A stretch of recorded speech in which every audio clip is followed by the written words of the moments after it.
Bien, y según el último informe epidemiológico del Ministerio de Salud, la ocupación de camas UCI sigue sobre el 90% a nivel nacional, mientras que los nuevos casos de COVID-19 continúan registrando cifras mayores a los 6.000 contagios diarios. Queremos analizar la situación de la pandemia y para eso vamos a conversar con la exministra de Salud y académica ahora de la Facultad de Ciencias Médicas de la Universidad de Santiago, Elia Molina. ¿Cómo está, Elia? Buenas tardes. Hola, buenas tardes, mucho gusto, muchas gracias por la invitación a conversar. Gracias. Elia, primero, saber cómo está viendo la pandemia, porque, bueno, lo decíamos ahí, la ocupación sigue siendo alta, eso no cede, ¿no? Sobre el 90% más allá de la reconversión de camas. ¿Cómo se puede ver quizás que ahora sigue siendo el tema más preocupante de la ocupación casi al máximo? Bueno, eso siempre es el tema muy preocupante porque las medidas habitualmente que hay que tomar de confinación tienen que ver con la ocupación de camas y estamos en un 95% de ocupación de camas, lo cual es prácticamente equivalente al colapso, porque imagínense ustedes, si de 100 camas hay 5 disponibles, se pueden llenar en cualquier minuto, en media hora se llenan esas camas. Entonces es importante considerar esa situación que no queremos llegar en Chile, ¿no es cierto?, a situaciones como hemos visto en India y en otros países donde la gente se muere sin tener acceso ni siquiera al oxígeno.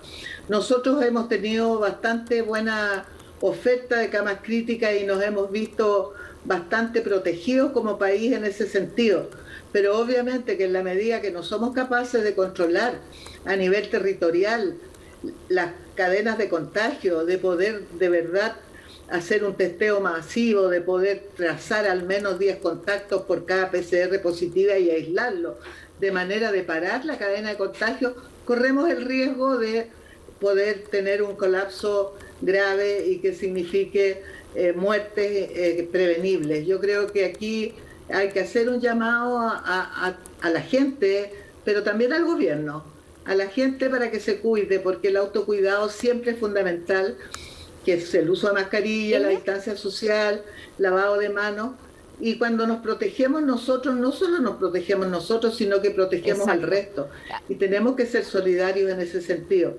Pero por otro lado, y escuchando lo que estaban ustedes recién conversando con respecto al tercer retiro, yo creo que el llamado al gobierno es abrirse bien los bolsillos, a evitar que la gente tenga que retirar más fondos de su AFP y pueda realmente el Estado cubrir las necesidades básicas por un tiempo. Esto no es eterno, ni tampoco significa que el Estado tiene que estar regalando. Esto es un derecho humano.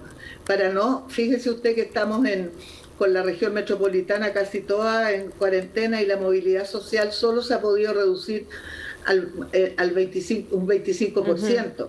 Si no se reduce la movilidad a un 70%, es difícil que podamos parar la cadena de contagio. Y eso tiene que ver con la falta de plata y tiene que ver también con los permisos laborales que los empleadores dan y que realmente no están cuidando a sus trabajadores. Sí, mi pregunta es, porque se sabe que las cuarentenas, por muy extensas que hayan sido, ya no están teniendo el efecto que se espera, pero también muchas personas no solamente, o me imagino yo que no se respeten, es porque muchas personas necesitan salir a trabajar, por lo que estamos hablando, recibir esta ayuda económica, pero también se ha hablado de esta fatiga pandémica que me imagino ya se empieza a flexibilizar un poco y las personas ya salen, no como hace un año que eran más cuidadosos con cada salida que iban a hacer. Ahora hay más permisos o se abre de alguna manera el comercio, los centros comerciales, los restaurantes y bueno, las personas ya cansadas después de un año también están saliendo. ¿Ahí cuál es el llamado o cómo comenzamos a vivir de otra manera?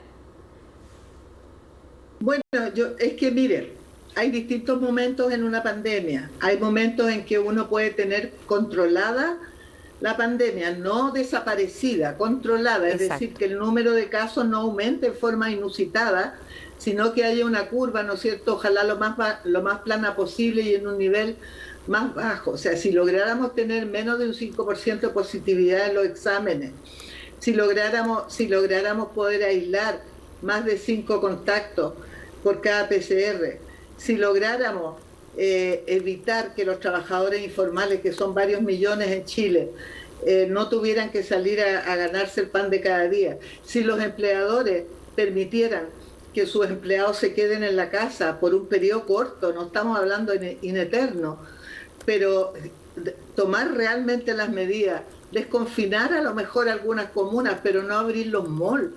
No, ayer había una cola eterna para entrar a un mall, entonces realmente no son cosas de primera necesidad. Las cosas de primera necesidad están abiertas, las farmacias, los supermercados, las ferreterías, cosas que pueden ser de primera necesidad esenciales.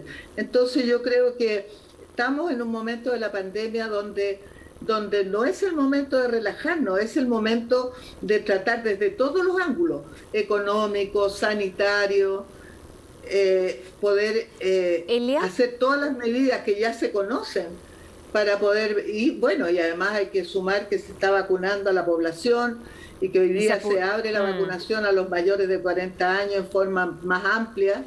Creo que eso es importante. Estamos en un momento en que tenemos que no bajar la guardia, como dice nuestro ministro de Salud, Enrique París, no bajar la guardia porque no estamos en un buen momento. Estamos aburridos, estamos cansados, estamos hartos del encierro, de las restricciones. Exacto. Pero no es el momento de liberarnos y de sentir que tenemos el problema solucionado, porque estamos en un momento muy, muy, muy grave. Y relacionado con eso mismo, con este momento grave, ya a una semana, casi 2, ¿no? Pero ya de este sábado al próximo tendríamos elecciones. Entonces, ¿cómo ve estas cifras que se han estabilizado, pero con esta ocupación del más del 90% a nivel nacional, con contagios que tampoco ceden, no son noticias positivas, pero se mantienen en esta tendencia? Bueno, ojalá que la tendencia se mantenga a la baja.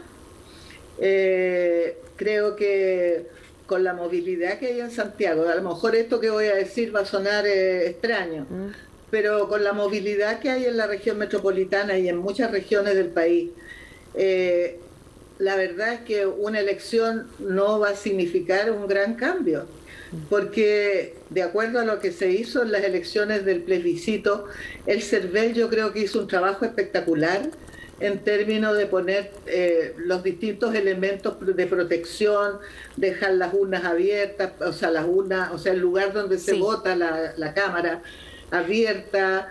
Ya sabemos que esto es por aerosol que se contagia, por lo tanto todo el mundo con mascarilla y lavado de manos.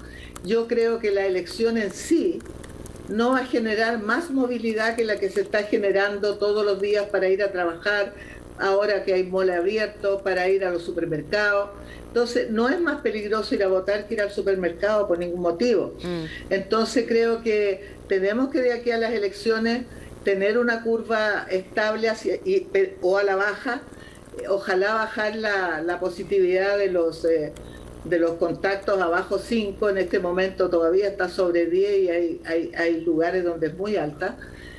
Y creo que tenemos tiempo para poder mejorar las cifras. Lo que estamos viendo hoy día son cifras de hace 15 días atrás. Probablemente en los días que vienen deberían mejorar las cifras porque también tenemos más vacunación. Pero yo creo que es el momento de evaluar cuáles son las medidas más fundamentales para que esto deje de estar en este punto crítico de tanta inestabilidad e incertidumbre. Exacto. Como es tener sobre 6.000 casos, tener 95% de las camas ocupadas, tener una positividad de PCR muy alta. Si me preguntas si estoy de acuerdo con desconfinar algunas comunas, creo que yo no las hubiera desconfinado tan rápido, pero como le digo, cuando la cuarentena no da resultados, porque no se hace bien, porque no se reduce la movilidad a los niveles que realmente impactan, que es sobre el 70%, la verdad es que casi uno dice, bueno, da lo mismo. Sí. Bien, Elia Molina, muchísimas gracias por haber hablado con nosotros esta mañana. Que tenga buen día. Muchas gracias también a ustedes y a cuidarse mucho. Así es, a cuidarse también. Gracias, Elia. Chao.